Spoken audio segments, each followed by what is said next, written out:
We're on? Yep. Okay. Hello, everyone.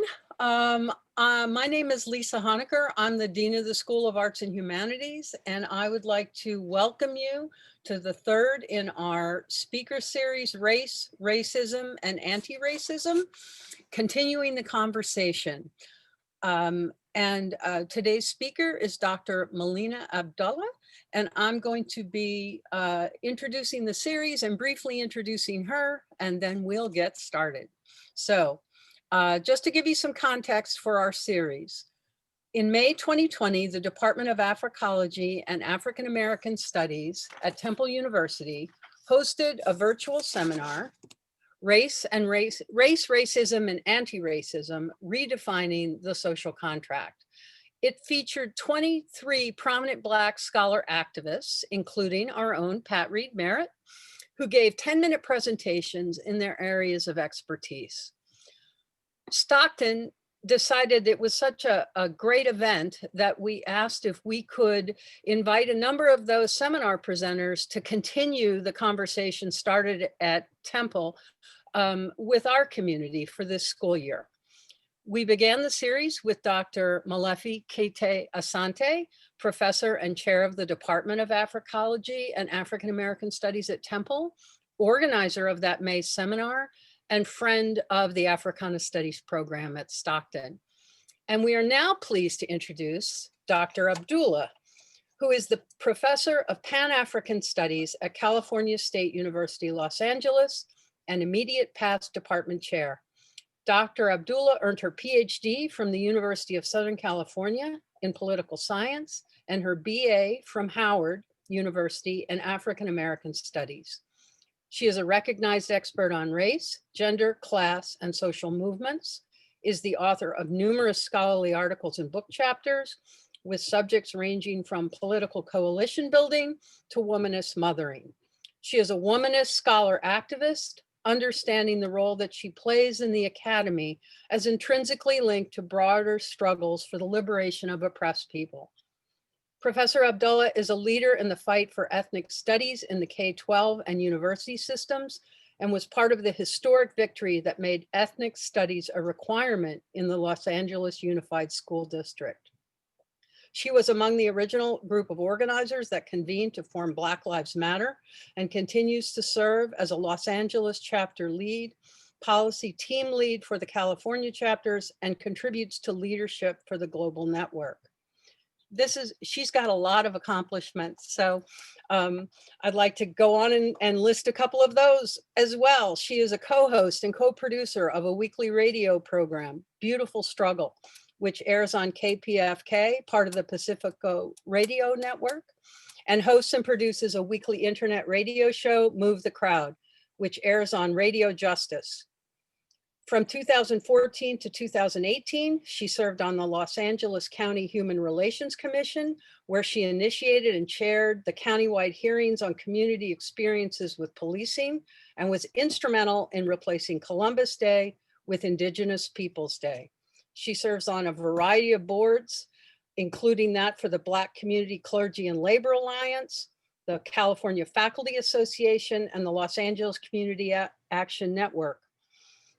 She was the 2020 35th California State Senate District Woman of the Year, and numerous other awards, including the 2017 Freedom Fighter Award from the NAACP, 2017 Activists Award presented by the National Association for Ethnic Studies, and the 2016 Racial Justice Award presented by the YWCA, and for those here, the 2016 Fannie Lou Hamer Award for Outstanding Community Service presented by the Coalition of Mental Health Professionals.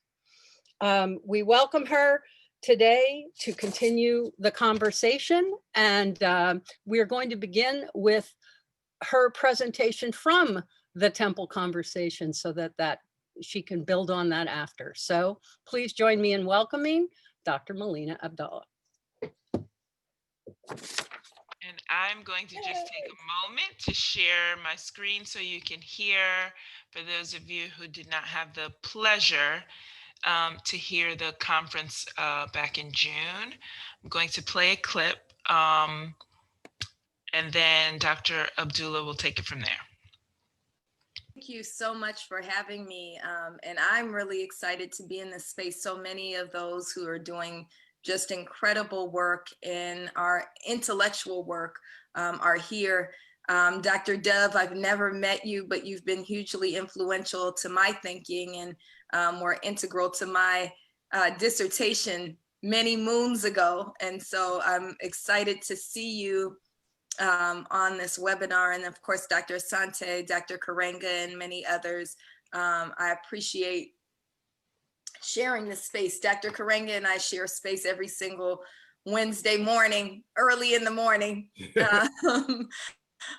remembering that the work that we do is absolutely, you know, on our campuses, intellectual work, but it also, you know, our tradition, the reason that we're in Black studies, Pan-African studies, Africana studies, is because our work is meant to be an intellectual piece of a revolutionary movement.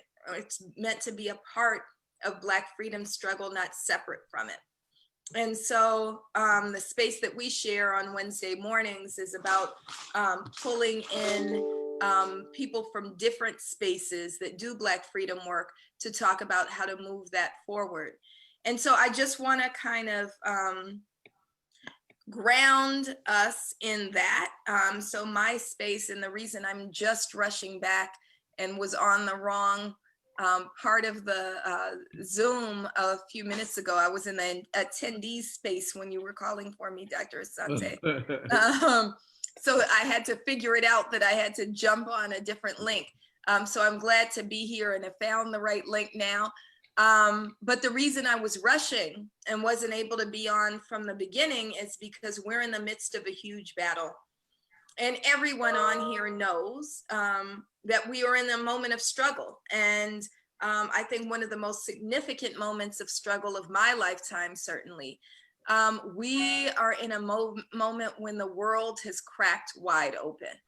Many of us who've been in this work for some time, many of us who've been doing Black Lives Matter work and work before Black Lives Matter around police abolition, prison abolition, and the fundamental reimagining of public safety and reimagining of the world have accepted our space as abolitionists, right?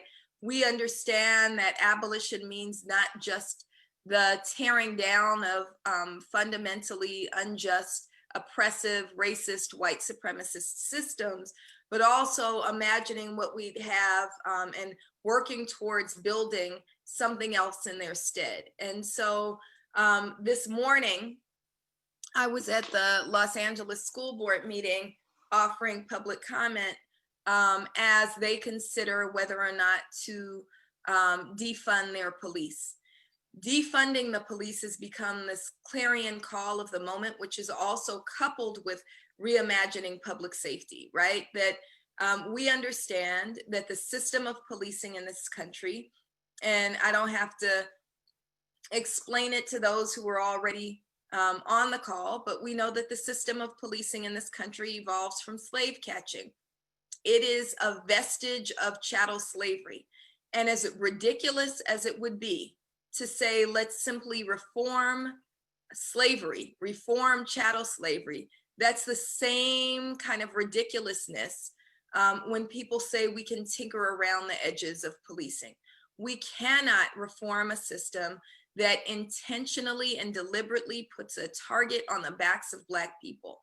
So it wasn't an accident that George Floyd was killed in Minneapolis. It wasn't an accident that Breonna Taylor was murdered in Louisville. It wasn't an accident that former police and white supremacists murdered Ahmaud Arbery in Georgia. It's not an accident that we're talking about the murders of mothers and fathers like Kenneth Ross Jr. and Riddell Jones, and children like Afro-Latino Jesse Romero, who was only 14 years old when LAPD murdered him in 2016, and AJ Weber, who was 16 years old when LA County sheriffs murdered him as he was leaving a Super Bowl party.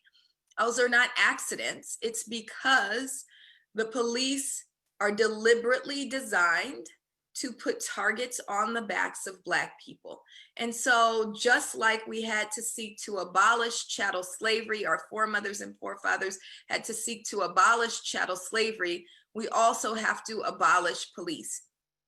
Now, it seems that we're in a moment when the world is catching up. But 5 years ago, when we were talking about and thinking about how to make conversation around police and prison abolition resonate with the masses of folks, we began to think about how to get at them through their budgets. Someone handed me a pie chart of the LA City budget that showed upwards of 50% of our city's general fund was going to LAPD. And so we began to chant defund the police. And we're thinking about scholars like Dr. Julianne Malveaux, who often raises that, you know, budgets are a statement of our morals and priorities. And so it's important that we get to budgets. So we began chanting defund the police, thinking it would be more palatable to the masses of people than police abolition. Never did we imagine that 5 years later, that would be the clarion call of the moment, of the movement. But that's what we're calling for. And I realize that 10 minutes is getting away from me. So let me just say what that looks like for us and what we want to implore intellectuals to do. One, what that looks like is demanding that police be defunded in our own locales, demanding that, like Minneapolis, we think about disbanding, we move to disband policing as we know it. Also recognizing, and we've launched several studies, that most Black people, when we say they've done a really good job of socializing us into thinking that we need police, right? But most Black people can actually get what we mean when we say defund police when you couple it with reimagining public safety.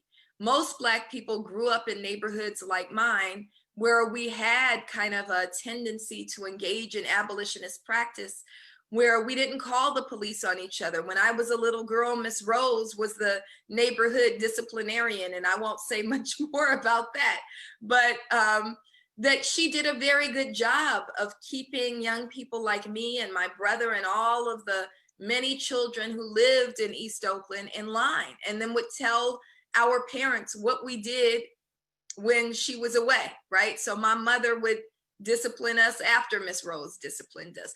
That's a way of reimagining public safety. And when we talk about this with our community members, they understand it. So it's really important that we talk about defunding the police in that context, that we want to defund the police and we want to reimagine public safety by building Black community. The second thing that I think is really important to do is to think about spaces of abolition that resonate well with people. So I'm coming back from school board because one of the things that's resonating well with people is that if there is one place police do not belong, it is in our schools, right? And so we all remember, and you know, I was born in Oakland in the 70s, that still makes me 29, so don't let the math fool you. But in Oakland in the 70s and coming of age in the 90s, I remember that there were no police in schools. So this isn't a far-reaching expectation that when we remove police from schools, and I'd love for some of the educational scholars to chime in on this, but we know that the children who are targeted in schools are overwhelmingly Black. This is what we talk about when we talk about school to prison pipelines. In California schools, 8% of the student population is Black. 25% of the ones who have run-ins with police are Black, right? So it is Black people who are bearing the brunt of it. It's Black children who are bearing the brunt of it. And so we need to make schools places of abolition. And those of us who are in higher education, I think we can also call on our universities to become sites of abolition, sites of space where we actually nurture Black students rather than traumatizing and terrorizing them with armed police on campuses. And I think that there's a lot of work that's been done. I think about the work of people like Monique Morris and others who have written about what it means to have a school to prison pipeline in our K through 12 system, but also what it means on our university campuses. And then I'll just end by saying that all of us have spaces of power. And if there's not spaces where you can create immediate institutional change, we need to think about our roles as thought leaders in kind of pushing the envelope and engaging, not being afraid to engage in radical imagining in our work and let that work translate over to our systems, as well as our private and independent spaces. And so the last thing that I'll say is that our homes and collectives can also be spaces of abolition. In my home, for example, we have an absolutely zero tolerance policy for police. So anything that happens in my home, my children have another plan of what to do. You know, we have for instance, my plan is my neighbor is the fire chief or one of the fire chiefs. If something happens, they know to call him. He will dispatch fire, but never call 911 because we never know what will happen when police come out. So I think, again, that this is a moment when, as Dr. Karenga pointed to, that, you know, we are radically reimagining the world. That's one of the hashtags of Black Lives Matter, reimagine public safety. But I think beyond that, radically reimagine the world. And this is an opportunity for us to courageously usher in the world in which we want to live. Thank you very much, Dr. Melina Abdullah. Okay, Dr. Abdullah, it's all yours. You're on mute. There we go again, right? So it was a strange experience watching myself speak on Zoom. It looked like I was cloned or something. So I don't know how to speak to my own comments. There were a couple of things that I just want to lift up. One, I mentioned in that talk that this is a moment when the world is cracked wide open. And the cracking open of the world gives us an opportunity to go through this portal that's being held open by the spirits of John Horton and Walter Wallace and Frederick Williams here in Los Angeles, and Dejan Kizee and Riddell Jones, and so many others. And of course, George Floyd and Breonna Taylor and Ahmaud Arbery, whose names we know, but also thousands upon thousands of people whose bodies have been stolen by police violence, who have committed their spirits to this work that we have to be engaged in. And so this is a moment when the world is cracked wide open. And last Tuesday, we saw the power of people who were willing to walk through that portal and grab some power for ourselves. So we saw, and I'm going to be very clear, Black people vote Donald Trump out of office. We saw Black people in Los Angeles get rid of one of the most problematic district attorneys in the country and in our history. So under Jackie Lacey's watch, 626 people were killed by police in Los Angeles County, and she refused to charge those police officers 626 times, right? We also experienced the passing of ballot measures and propositions that are tied heavily to this movement for Black lives. So we saw an allocation of resources to preventative and intervention measures like providing housing and healthcare and intervention work and good jobs for our people. And so this moment is absolutely a Black Lives Matter moment. We need to think about the tremendous work of Black women in particular. And so I'm thinking specifically of Stacey Abrams in Georgia, who registered 100,000 people to vote, right? I'm thinking about the way in which Black voters saved the states of Michigan and Georgia and Pennsylvania, right?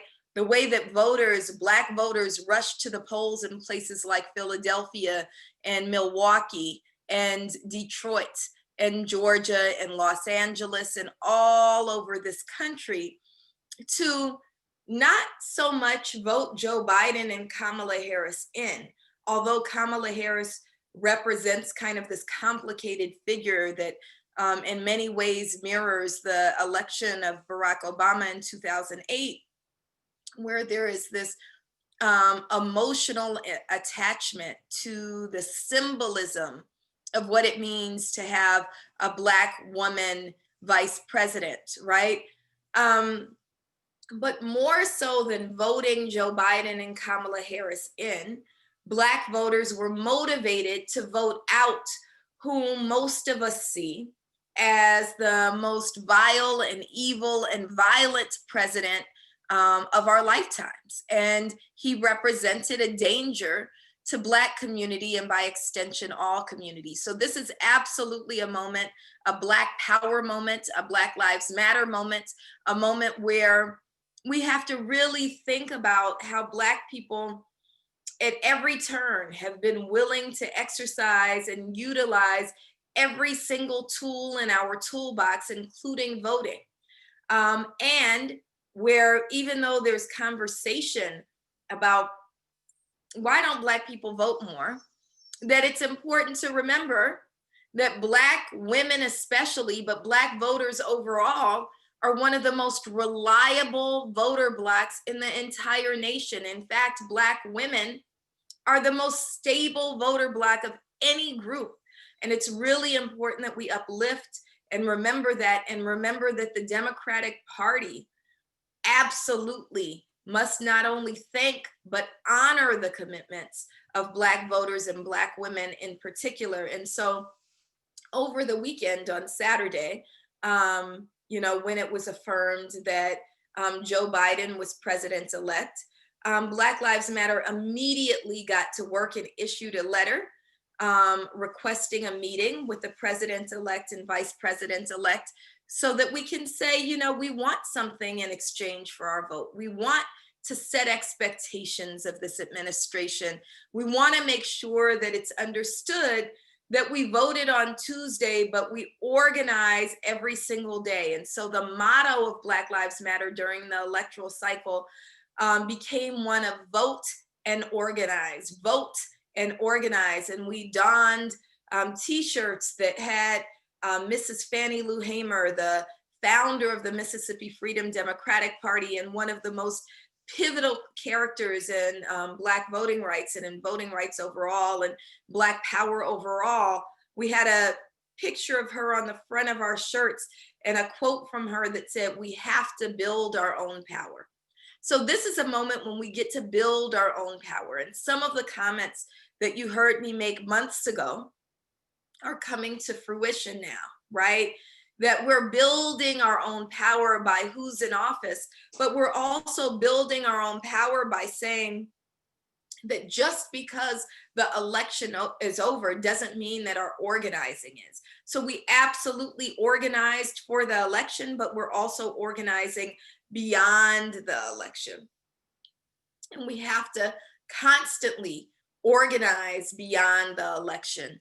And so what that looks like for Black Lives Matter is, you heard me talk about this abolitionist frame, is being very clear that despite who occupies the White House, we are not tethered to the existing system, that we want to be more imaginative than that, that freedom for Black people doesn't come just by swapping out occupants. Freedom for Black people comes by radically reimagining the world and ushering in those new visions. And so what that looks like for us, and I know that Even members of the Democratic Party and Joe Biden himself have tried to pull us away from rhetoric that says defund the police, but we're not going to be pulled away. We absolutely mean defund the police. We absolutely know that what creates safe and healthy and viable and nurturing communities is our ability to invest in things on the front end, again, like housing and healthcare and good jobs and quality education and after school programs. And that means defunding the police as we move into new budget cycles. You know, new budgets get proposed in January. And so we have to be at the table. And Black Lives Matter has been very clear that we want a people's budget. We want a democratic process where the people are actually engaged in how our dollars are spent. And we also want our priorities prioritized. And so in Los Angeles, we surveyed 25,000 people, which is more than the CNN exit poll. And what they said overwhelmingly is our top priority is meeting the universal needs of people.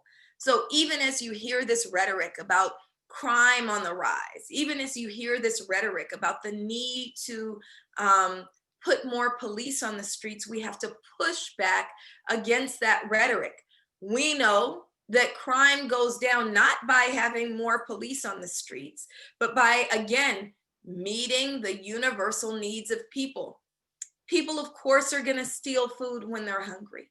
People, of course, are going to do whatever it takes for their families to survive. And so it's important that we invest on the front end. We're in the midst of the worst pandemic of our lifetimes. How do you think that takes a toll on our mental health? And I mean all of our mental health. Why do we not have universal mental health care as well as universal health care?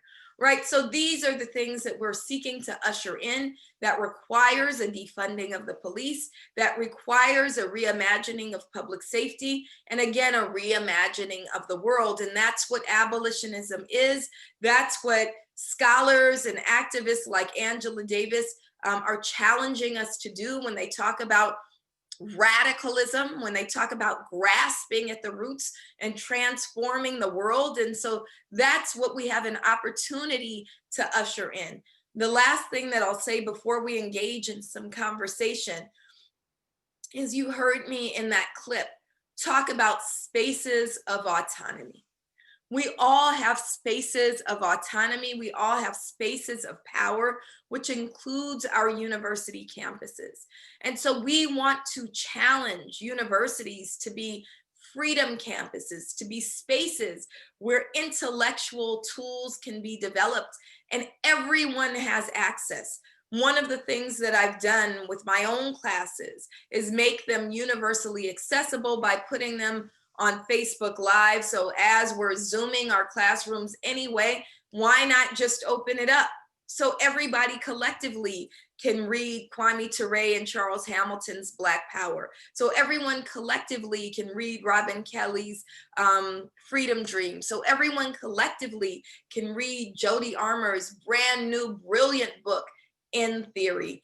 So everyone collectively can read Patrisse Cullors' When They Call You a Terrorist, and we can have collective conversations about them. We can pull out ideas and we can think about how to create those ideas into a new world. And so we need to think about what it is we're ushering in our own spaces. And I'll just say that ethnic studies and Black studies in particular has been the space for that.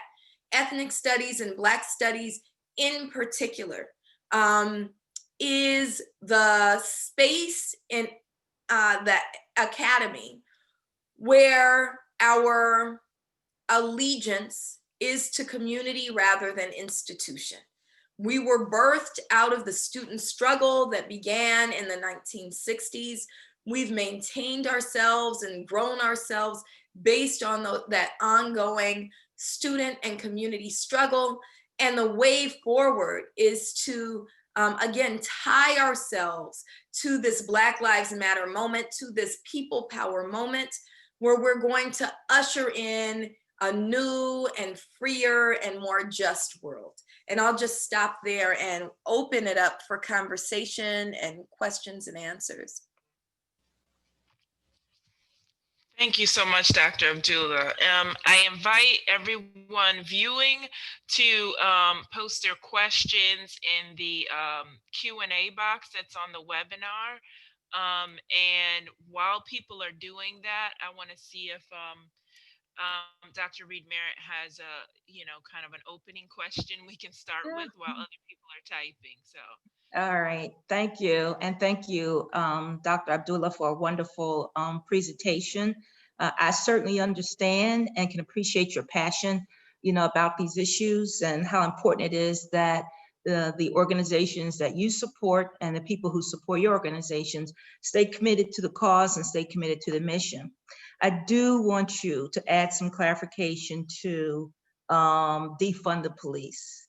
I say that given that certainly yesterday, there was so much discussion on the major news channels with everybody calling on Representative Clyburn to ask him his response to what he calls sloganry, a new word I think he made up, the use of defund the police.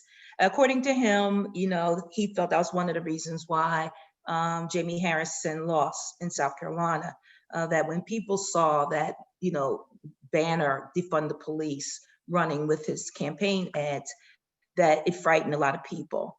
I think that when you say or you suggest the Black community understands what defund the police means, maybe true for the Black community, some of the Black community, but certainly not all. But the question becomes, at what point does a slogan like defund the police actually has the impact of taking away from the movement rather than strengthening it? And, of course, the example that Representative Clyburn leaves is that he and John Lewis is feeling that when the movement went from the civil rights cries, to Black Power and then the burn, baby, burn, he thinks that absolutely killed the movement. So I'm interested in having you respond to the pushback that you're receiving from the perhaps older generation, a more liberal generation, a generation that's a bit more frightened by the notion of what defunding means to them. They may not hear anything else beside, defund. That's all that they hear, and that's what they're running with. So how do you begin to respond to that? So one, I think that without defund the police, without this Black Lives Matter moment, Donald Trump would be your president for the next 4 years. Without the work that we did on the ground, contacting 60 million voters were contacted through Black Lives Matter. Without that, we would not have the kind of victories that we had last week. And so it's interesting to hear people who are entrenched in Democratic Party politics kind of reject the radicalism, but still rely on the radicalism of the moment for that victory. And so I think that when you do have conversations with regular people on the ground, they get defund the police. They want things that are more transformative. They don't want the tinkering around the edges that has been the track record of the Democratic Party really forever, right? And so you heard me talk about the ridiculousness of police reform, right? I think people are frankly tired of this idea that police simply need more training. I want to be clear because we're all scholars here, right? If you look at the data, there are only two things that reduce police violence. Two things that reduce police violence. One is police accountability, holding police accountable, sending them to jail and prison when they kill and abuse our people. That hasn't happened on a widespread basis in this country. And the second thing is removing police from our neighborhoods. Now, in places like New Jersey and Newark, right, you all have a mayor there, Raz Baraka, who's been willing to be a little bit more radical in his positioning. what he's done is expend public resources on who's actually been effective in addressing crimes in our neighborhoods. That is intervention workers and prevention workers. And so Mayor Baraka has reallocated some resources in places like Los Angeles. And there are entire studies, many of them, on this intervention work, right? It was profiled most recently on PBS. We see intervention and prevention work as many times over more effective than the work that police do, even if you think about what police are charged with doing. So one of the problems and one of the reasons why we say defund the police is because we've had something that we call mission creep, right? So I disagree with the concept of policing that hails from slave catching anyway. But what we see police being charged with doing, especially over the last 50 years, are things that police have absolutely no business or expertise in doing. Police are not equipped to address housing and homelessness. Police are not equipped to be mental health workers. Police are not equipped to be recreation workers or tutor our children in parks and schools, right? Police should not be doing that. And when we say defund the police, what it does is say recapture those dollars that are spent inappropriately, and in cities like Los Angeles, spent to the tune of 54% of our city's resources goes straight up to LAPD. That's our general fund that goes to LAPD. Recapture those dollars and invest them in housing, invest them in healthcare, invest it in tutoring our young people and hiring educators to do that, rec workers to do that, pay interventionists a livable wage and hire more of them. And so that's what defund the police means. I think that, again, and this is all due respect, with all due respect to Congressmember Clyburn and others, there is a role for political insiders. But when we talk about what changes the world and what transforms the world, it's not long-term Congress members. It is the people on the ground.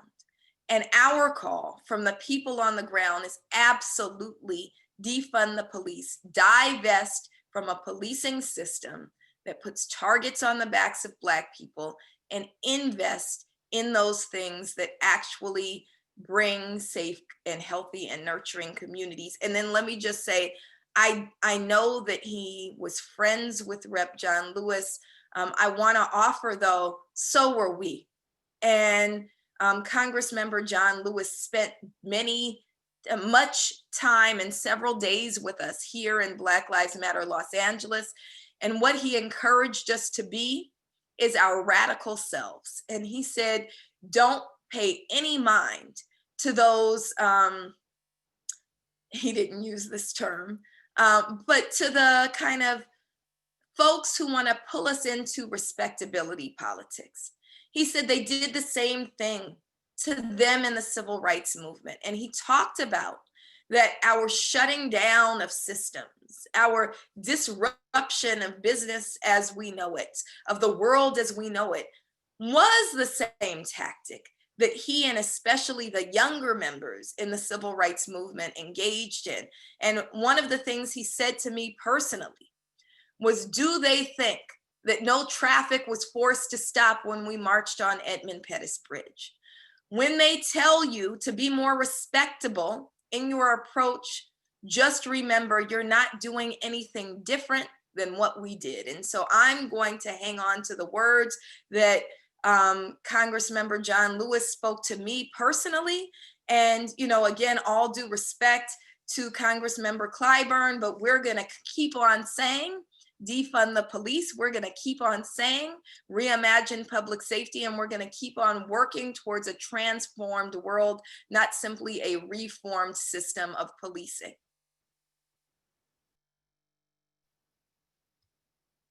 Well, thank you for that clarification.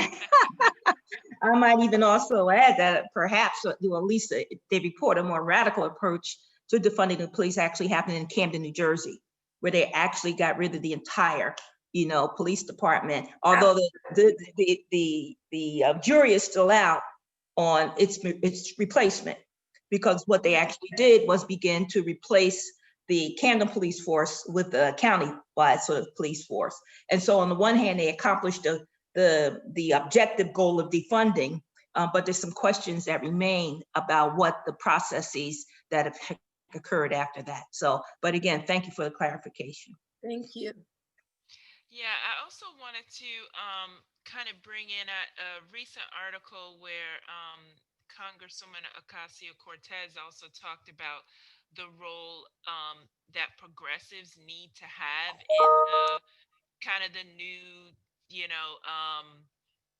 the new Democratic Party, and this idea that, the seats that were won and the ground that was achieved in this recent election had everything to do with the message of progressives. And so her position is now, you need to make sure that those folks have some prominent seats in this new administration, rather than just kind of go back to business as usual and back to the same kind of messaging. So I was wondering, kind of, it sounds like from what you're saying, you're of a similar mindset, that they need to make sure that those voices that help them to win are still being heard and being considered moving forward. Absolutely. Absolutely. And so, one of the things we keep saying is we want something for our vote.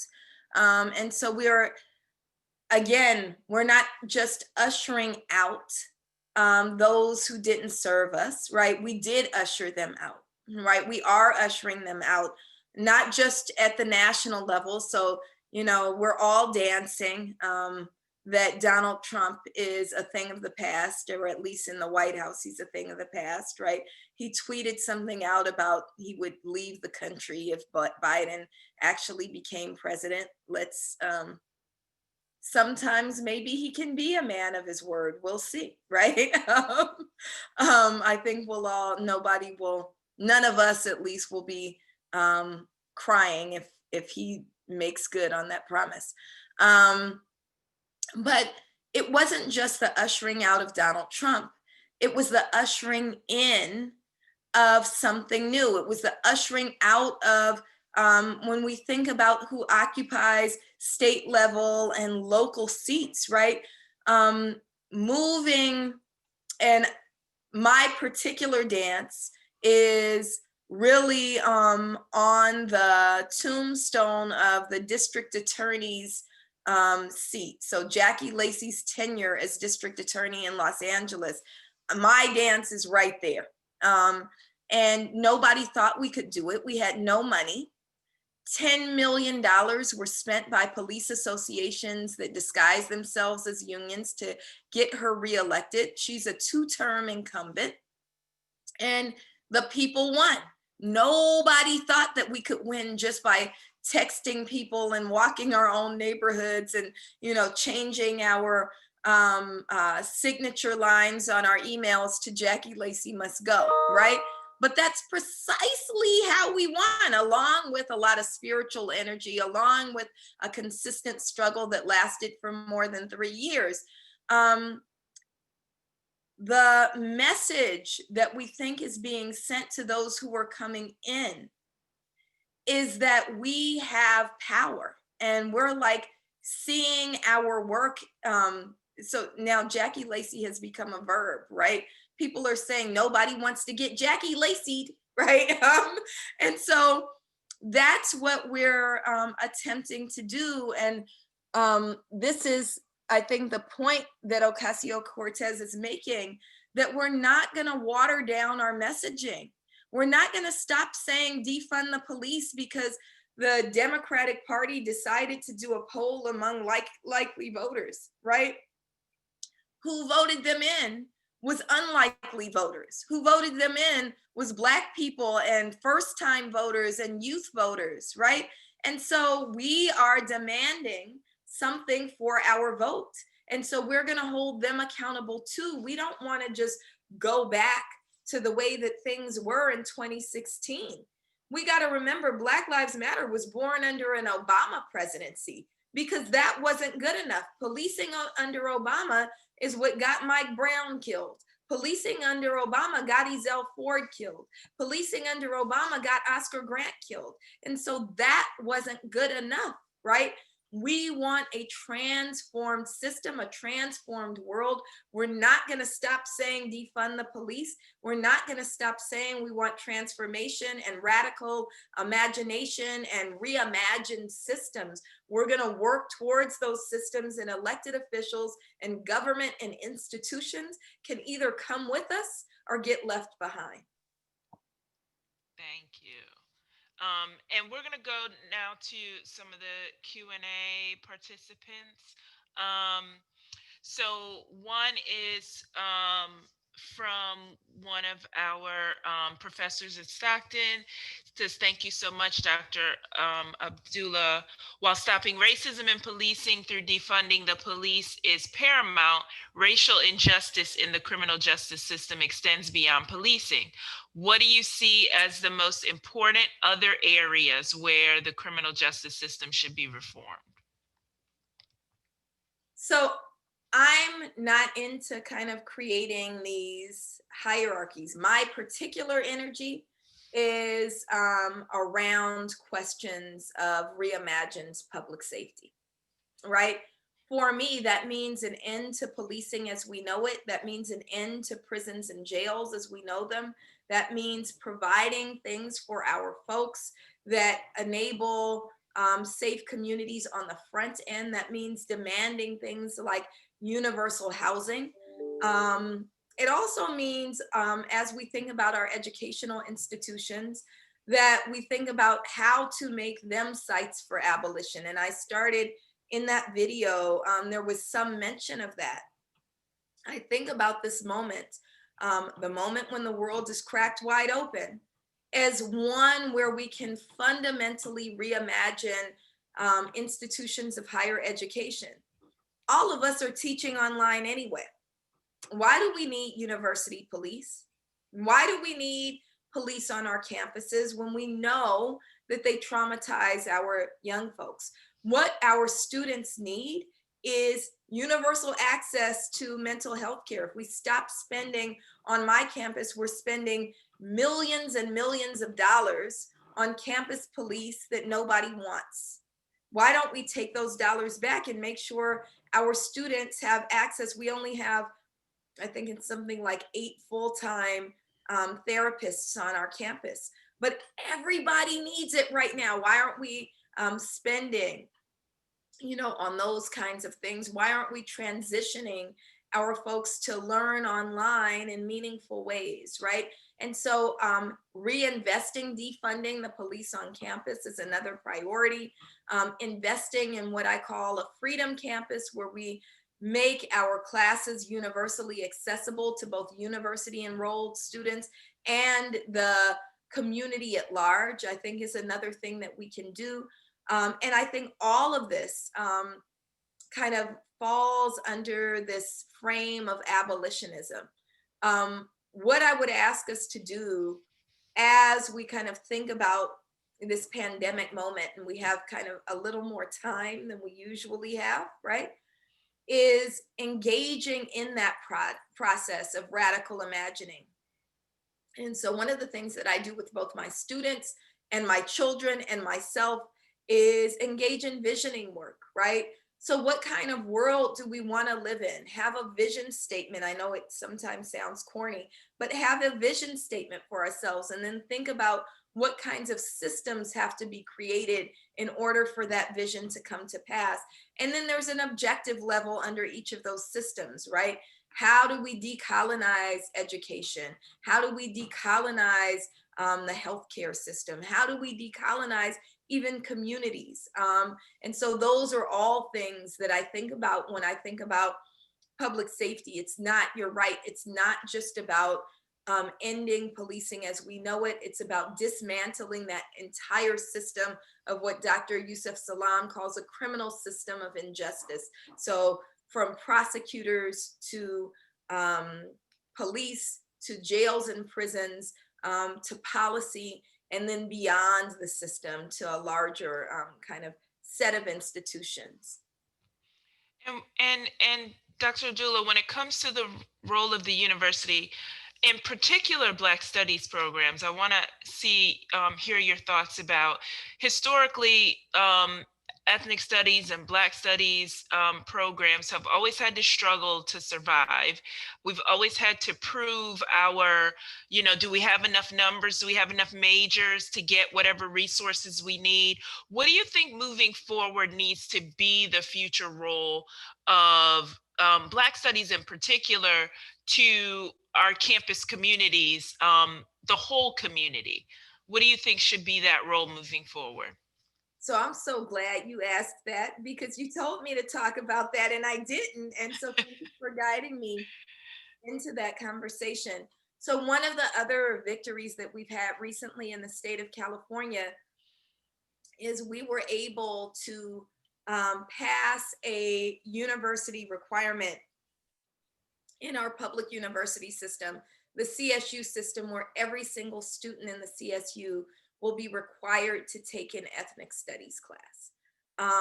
It's a graduation requirement. And so now we're working on, they always say the devil's in the details, on making sure it's implemented in a way that honors authentic ethnic studies.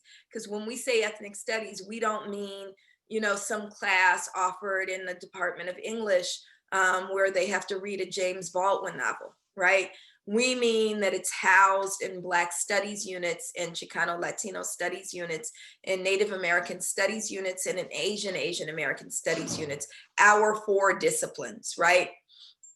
And so we're working on that implementation. But I think the passage of that legislation was hugely important, and we fought for it for a period of at least 8 years. But it's now the law of California, and we'd like to see that law replicated all around the country. When we have ethnic studies as a requirement in the university systems, what it does is entrench our disciplines, and all of us who teach in Black studies, and I'm sure you can attest to this, one of the challenges in teaching in Pan-African studies or Black studies or African American studies is, in addition to contributing to the intellectualism of our discipline, in addition to teaching in the classrooms, in addition to honoring a pedagogical practice where we honor our whole students as co-creators of this process of intellectual development, we have to be in a constant state of struggle for the survival of our discipline and our departments, right? So since our establishment in 1968, the institution has always seized upon and targeted Black studies and ethnic studies, has always tried to undo us. It's never been a permanent victory. So every single year we're pushing back against class cuts. We're pushing back against efforts to downgrade us from departments to programs. We're pushing back against mergers. We're pushing back against course cuts. When we make ethnic studies a requirement, it embeds and entrenches ethnic studies and Black studies in particular into the institution. Now, some people will say, when you brought up this question of numbers, some people will say, well, students aren't taking ethnic studies classes or majoring in ethnic studies in a way that justifies your existence. Let me say this. You know what students also don't like? Math. No student chooses to take math classes. But guess what we've decided? That math is important. And so every student, I don't care if you were a philosophy major or a gerontology major or a health sciences major, you have to take math because math is important. You know what's just as important as math? Knowing about the people that you live with. Knowing about your own history, knowing your own contributions, knowing that you have the power to fight for and win new worlds. And that's what ethnic studies is. And so we have to make a decision as the world is cracked wide open. What kind of university systems do we want to usher in? And ethnic studies has to be core to that. So ethnic studies should be a requirement at every university in the entire nation. And that also sets the tone for ethnic studies being a requirement in our K through 12 system. And this is in addition to decolonizing the departments of English and philosophy and history and all of that. We also need ethnic studies as a requirement. Thank you. Thank you so much. Do either of you have any other, I don't think we have any more Q&A questions, but we certainly want to thank you for your time this afternoon. Thank you so much for inviting me. I've really enjoyed the conversation. Thank you. Hope to hear from you soon. Absolutely. And Bye. good luck in all you're doing in California. You're doing so much to better the community there. Thank you. Thank you. you so much. Bye-bye. Okay. Bye-bye.